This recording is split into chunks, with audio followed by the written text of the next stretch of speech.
Hello everyone, here I Komal Sharma welcomes you all at your own Gargi classes, a place where you can easily get all the information relevant to your competitive exams. So आज के session में हम उन सारे words और vocabularies को discuss करेंगे जो कि एक्सट्रैक्टेड है आपके editorial discussion of Indian express newspaper from today only. It's 15th of July 2021. So let's begin with the first word. So for today your first word is sheen. Sheen noun और verb दोनों का role play करता है एक sentence में. इसका मतलब होता है a soft lustre on a surface. ठीक है, किसी भी सरफेस पे अगर कोई सॉफ्ट लस्टर गिर रहा हो, लस्टर इज अ शाइन, या आप एक छोटी सी किरण मान सकते हो. ठीक है, एक ग्लीम, एक ग्लो. सो इसके सिनोनिम्स क्या हो जाएंगे? टू शाइन, ग्लीम, ग्लो भी बोल सकते हो आप इसको. A rage. ठीक है, अ रे. किसी भी सरफेस पे अगर किसी की किरण गिर रही है, किसी भी चीज़ की, टॉर्च की या फिर सनलाइट की, और वो चमक आ रही है उसमें, सो उस चमक को बेसिकली शीन बोला जाता है. तो एंटोनिम्स इसके हो जाएंगे डल या फिर dim. So the conditioner gives the hair a beautiful soft sheen. कि जो हेयर कंडीशनर है वो अगर आप कंडीशन करते हो अपने हेयर्स को, तो after conditioner your hair will be start glowing. ठीक है, स्टार्ट शाइनिंग.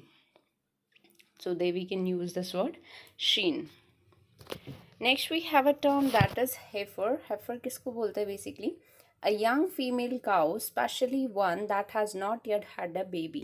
ठीक है, कोई भी young female cow जिसका अभी तक बच्चा नहीं हुआ है, जिसके काफ नहीं है, बेबी काफ नहीं है, उसको बेसिकली heifer बोला जाता है. नेक्स्ट इज गेटो. गेटो का मतलब होता है part of a town where many people of the same race, religion etcetera live in poor conditions. Outskirts में, जो टाउन के जो आउटस्कर्ट्स होते हैं, ठीक है, बाहरी जो एरिया होता है जहाँ पे एग्जैक्टली हम कच्ची बस्ती बोल सकते हैं, जहाँ पे सेम रेस और सेम रिलीजन के लोग एक दूसरे के साथ रहते हैं और वो भी पुअर कंडीशन में, तो उस जगह को या उन लोगों को बेसिकली गेटो बोला जाता है. Next word is devise. Devise plays both the role in a sentence as a verb or a noun. इसका मतलब होता है invent new way to do something. किसी भी चीज़ को करने का नया तरीका invent करना is what we call devise. ठीक है, so draw up, construct. To draw up, construct, compose भी आप बोल सकते हो. तो इसके synonyms हो गए, and the antonyms are destroy या फिर ruin, चीज़ों को खराब करना. So a training program should be devised. कि ट्रेनिंग प्रोग्राम को exactly plan out करना चाहिए. So that we can use this word devise. Next word is vigorous. Vigorous is an adjective. Vigorous का मतलब होता है full of energy. जब आप किसी काम में अपनी पूरी फिजिकल स्ट्रेंथ लगाते हैं, ठीक है, फुल ऑफ एनर्जी, एनर्जी के साथ आप कोई काम करते हैं, तो वहाँ पे ये वर्ड यूज़ होता है, that is vigorous. So robust या फिर पोटेंट. पोटेंट हम यहाँ पे सिनोनिम्स यूज़ करेंगे for the word. And weak and feeble are the antonyms. So vigorous agreement, कि जो हमारे बीच में एग्रीमेंट हुआ है ये एनर्जेटिक है. ठीक है, so we can use this word. Next word is cauldron. Cauldron क्या होता है? A large deep metal pot that is used for cooking things over a fire. एक large deep metal pot होता है जो कि कुकिंग के काम आता है. फायर पे जो फायर पे उसको रख के उसमें कुक किया जाता है खाना. आप इसको कढ़ाई बोल सकते हो. ठीक है, so kadhai is what we call cauldron. Next word is fixate. Fixate as a verb. Fixate का मतलब होता है cause someone to develop an obsessive attachment to someone और समथिंग. मतलब किसी को मजबूर करना, किसी को फोर्स करना, किसी पर्सन को कि वो किसी चीज़ के साथ या किसी पर्सन के साथ ऑब्सेसिवली अटैच्ड हो जाए, तो वहाँ पे फिक्सेट वर्ड का यूज़ किया जाता है. सो इन द ग्रिप ऑफ या फिर फोकस्ड, हम इंटरेस्टेड भी आप बोल सकते हो. सिनोनिम्स यूज़ करेंगे. एंटोनिम इज अनइंटरेस्टेड और अनफोकस्ड. ठीक है, so he became fixated on the idea, कि जो आइडिया है वो उससे फिक्स हो चुका है, वो उससे अटैच हो चुका है. Next word is boggy. Boggy is a noun. Boggy का मतलब होता है something that causes fair often without reason. कोई भी ऐसी चीज़ जो हमारे अंदर फेयर पैदा करे, ठीक है, बिना किसी रीज़न के, तो वहाँ पे बॉगी वर्ड का यूज़ किया जाता है. तो इसके सिनोनिम्स आप अपारेशन या फिर फैंटम यूज़ कर सकते हो. And the antonyms are being या फिर reality. So the bogey of employment. Unemployment की वजह से लोगों में डर पैदा हो रहा है. So there we can use this word, that is bogey. Next word is emulate. Emulate is a verb. Emulate का मतलब होता है मैच अ पर्सन और अचीवमेंट टिपिकली बाय इमिटेशन. जब हम किसी पर्सन या किसी अचीवमेंट को इमिटेट करते हैं और उस चीज़ को मैचअप करने की कोशिश करते हैं, कॉपी करने की कोशिश करते हैं, उस इंसान के जैसा बनने की कोशिश करते हैं, उस अचीवमेंट को उसी तरीके से हासिल करने की कोशिश करते हैं, तो वहाँ पे हम यूज़ करेंगे वर्ड इम्यूलेट. तो इमिटेट, कॉपी या रिप्रोड्यूस हम यहाँ पे इसके लिए सिनोनिम्स यूज़ करेंगे. एंटोनिम्स आर नेग्लेक्ट या फिर disdain. So we try to emulate what we had seen in the morning. कि हमने जो चीज़ सुबह देखी हम उसको अब कॉपी करने की कोशिश कर रहे हैं, इमिटेट करने की कोशिश कर रहे हैं. सो वहाँ पे वर्ड यूज़ होता है दैट इज़ इम्यूलेट.